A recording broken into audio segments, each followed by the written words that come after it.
Thanks for joining us. I'm Heather Armstrong. Well, it seems like there's no stop to the fire hose of political ads flooding all of our communication channels right now. While some are obvious, others might be a little more deceptive. Dustin Leucke is digging deeper into one particular publication. Yeah, you might have noticed something like this in your mailbox over the past several weeks. It looks and feels like a small newspaper, but is it? With the help of a local expert, we're taking a closer look. They look like normal newspapers and even claim to be filling a void left by cuts to local news organizations. Beyond the headlines and political top stories, the WC Wisconsin News includes stories about county government, local events, even details of area athletes and upcoming collegiate action. But once you start diving into what's actually in here, it's very obvious that this content has significant political bias. This is a really sophisticated political marketing strategy disguising itself as an actual newspaper. Christina LaPlante is an expert in campaign advertising at UW-La Crosse.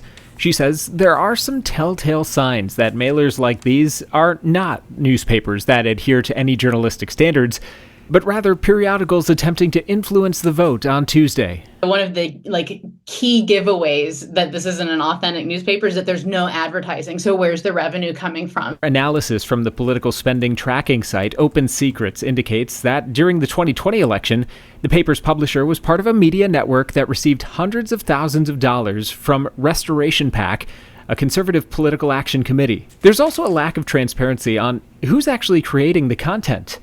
The papers are mailed from an address in Chicago.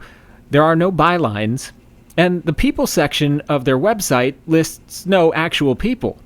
LaPlante's best advice to voters when evaluating whether something is actually news or an elaborate political ad parading as such? The number one thing I tell everyone to look out for is this making me feel an intense emotional reaction? Because very oftentimes there's a motivation behind trying to elicit that emotional reaction, and we have to be mindful of whether that has our best interest in mind or not.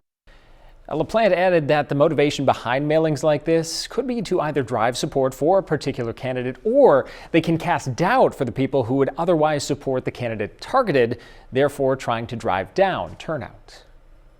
All right, thanks, Dustin. Now, we reached out several times to the only contact given for the publication, asking about its funding and contributors, but we did not receive a reply.